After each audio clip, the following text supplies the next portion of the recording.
You are watching 2+ U Nevada. Joining us again this afternoon, Tony Fianacca, one of the owners of Sparks Florist. Tony, always a pleasure to have you here. Thanks for having me back, Sarah. I really appreciate it so much. You are so fun. I know. I get to bring all the fun things to look at. And it smells good. I know, right? And it's getting close to Valentine's Day, so we got some really lovely, rich colors going on here. Of course, lots of roses. Yes. But I wanted to take a second to kind of show you some of the things we're offering. And these arrangements specifically that I brought here today are going to be part of a special we're offering on the 9th and 10th. If you purchase any one of these flower arrangements, you can have it delivered for free within the Reno Sparks area, which I think is a great deal.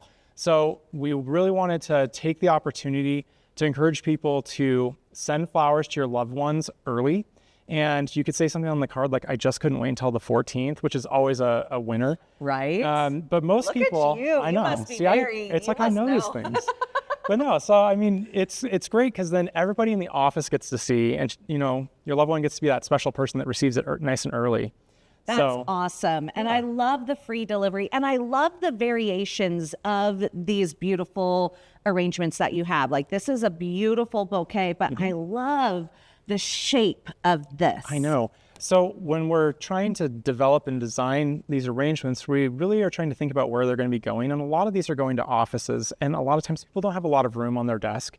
So we're trying to create things that have a lot of texture, have a lot of color, have a really beautiful fragrance, but also are manageable. So you could, you know, take it home with you easily. Yep. And we really try to pay attention to those sorts of things. If you do decide that you want to have us deliver it early, make sure you use the code EARLYBIRD on our website or in store, and we'll take care of it for you. But yeah, some of the other things we offer. So we have some wonderful chocolates, and my wife went to school to learn to be a pastry chef. And so she helped handpick these out. We work with Champagne and Chocolates, or also Chocolate Nuggets, the same company. And they make these delicious truffles, delicious chocolate boxes. You know, you really can't be upset by them. They're really quite good. And then another really popular thing we offer, we have Jellycat. We're an authorized dealer of Jellycat in town. Oh gosh, we are learning all about Jellycat. They're crazy. And you know, it seems like every single time I bring in one that's super playful, and I'm like, I don't know, like I like it, but I don't know if anybody else, they're gone. Yep. So fast. Because your kids are loving them and everyone else is loving them. Yeah. And I mean, for Valentine's Day, we have a really cool Valentine's dragon. I love the dragon. I know. And it's cool? soft. This is one of those that you could just like cuddle with. I love it. I know. Always popular. We have one of our bunnies with a rose. We even have small rose bouquet. So, you know, if you're super allergic or, you know, maybe wanted sunflowers but didn't want the pollen, this would be the guy for you. Okay. But you can see lots of fun little things you can choose here. I absolutely love this. And I do want to go back because I love how you were explaining your wife and how she is a real connoisseur of chocolate. But this Champagne and Chocolate, this is local too. Yeah. So you're also supporting not just a locally owned Sparks Florist, but you're supporting locally owned and manufactured the Champagne and Chocolate. Of course, they have the restaurant that's there in, what is that, Plumgate, I think, Plum in Arlington. I'm going off memory. Yeah. So, and then also the Chocolate Nugget. Yeah, they're the same company.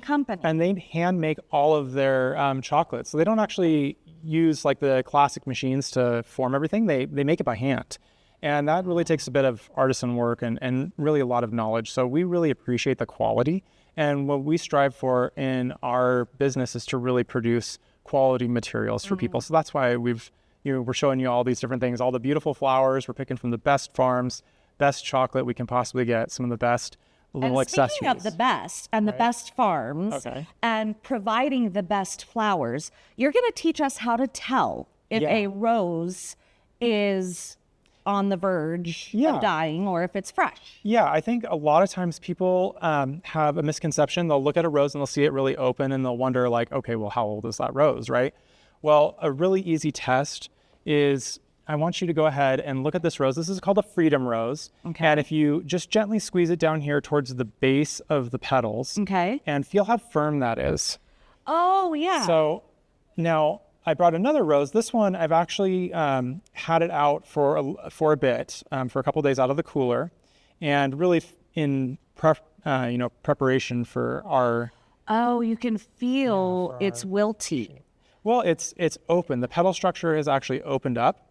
So what you feel is like a dimpling effect when you gently squeeze it. You feel the space in between all the petals. Yes, it feels almost like a little bubble. Exactly. So Okay. that's a really simple way to tell whether or not your rose is newer or older.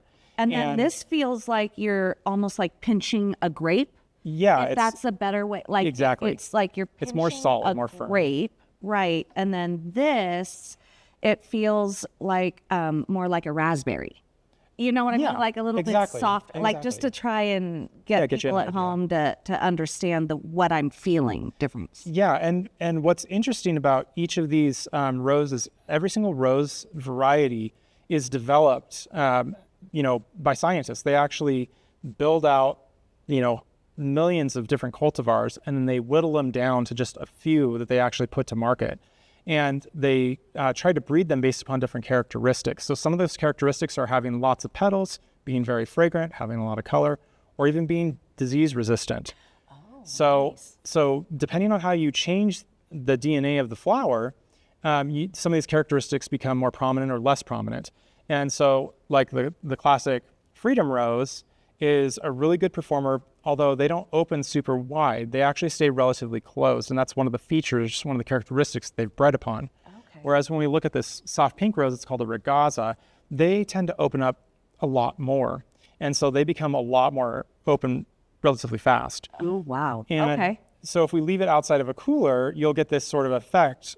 And that doesn't mean necessarily that the flower is bad. It just means that it has had time to open. And so that's an easy way that you can tell. And less time to live.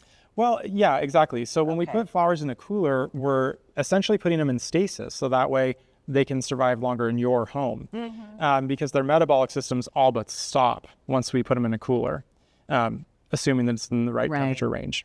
Well, Tony, thank you so much. We are at time, so I just want to remind folks at home, early bird is the code. It is. Early It's the bird word. is the word. I know, sorry. I couldn't help Thank you myself. so much, Tony, for joining us this afternoon. Absolutely. You're watching 2+ U Nevada.